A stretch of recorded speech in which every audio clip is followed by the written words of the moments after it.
Students, welcome to my whiteboard program.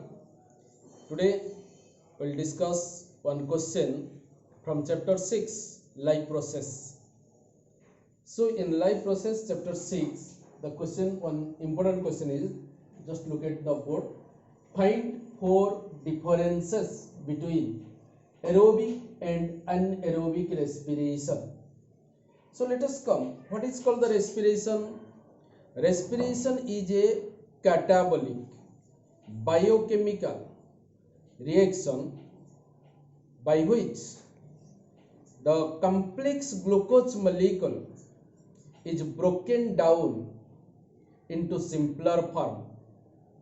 That is called the respiration, providing certain amount of energy during this process. That is respiration. This respiration is two type.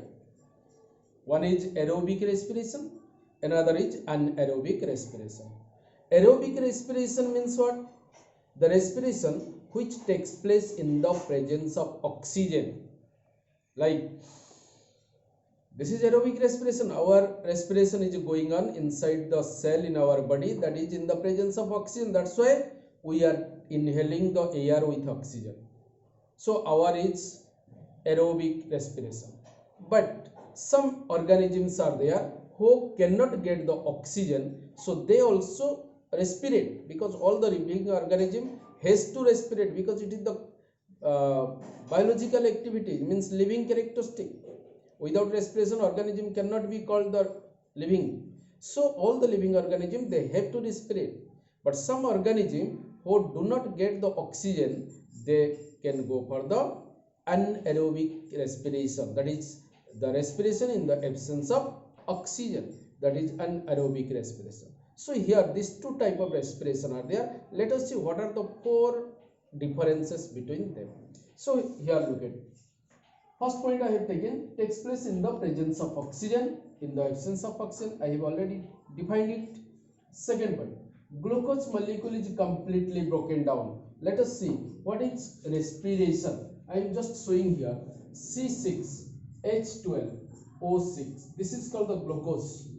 When it react with the oxygen, suppose in the presence of oxygen, so what happens? It broken down into CO2, that is 6CO2 plus 6H2O plus 38 ATP in the presence of oxygen. This is called the respiration. This is the chemical equation of the respiration. So in the respiration, glucose in the presence of oxygen get oxidized to break down into 6 molecule of carbon dioxide, 6 molecule of water, and 38 energy molecule, that is called the ATP, adenosine triphosphate. That is the form of energy produced in our cell by the process of respiration. So this is called glucose molecule is completely broken down. Here glucose is completely broken down in the presence of oxygen, that is in the aerobic respiration.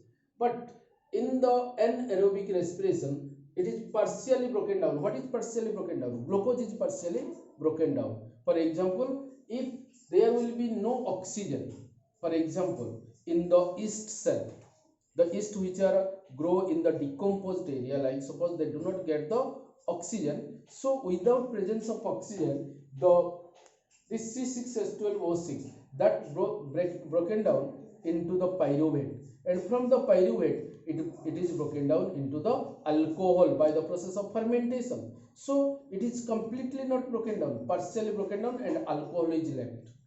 Similarly, in the muscle cell, in the absence of proper oxygen, it is broken down up to acetic acid, not up to carbon dioxide. So partially, here partially broken down, here completely broken down. This is the main importance point.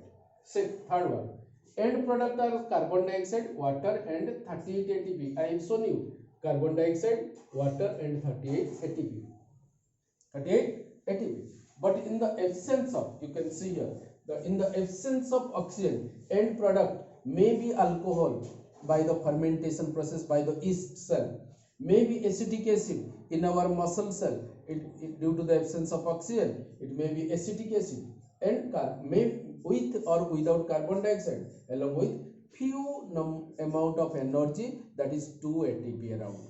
So here less energy is obtained, here more energy is obtained. Now fourth point is both glycolysis and Krebs cycle takes place.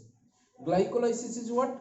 The when the glucose enter into the cell, it enter into the cytoplasm, and inside the cytoplasm immediately it is broken down into 3 carbon molecule compound, that is called the pyruvate, and this is called the glycolysis. This happens in the aerobic respiration. Same way again, when this pyruvate enter into the mitochondria inside the cell, then that produce the carbon dioxide, water and 38 ATP, and that is called the Krebs cycle. So in the aerobic respiration both glycolysis as well as Krebs cycle takes place, but in the anaerobic respiration only glycolysis, because when this is suppose cell, this is nucleus, this is the cytoplasm, and here organs are there. When the glucose C6H12O6 enter into cytoplasm, here it will convert into pyruvate. So this is called the glycolysis. So here also glycolysis, there also glycolysis takes place in both cases. But in this place extra will be what? When it will enter into the mitochondria, then oxygen, because of the presence of oxygen in the mitochondria, it broken down into the carbon dioxide, water and 38 ATP. But it does not take place because there is no oxygen. So these are the 4 points of the aerobic respiration and anaerobic respiration. Thank you very much.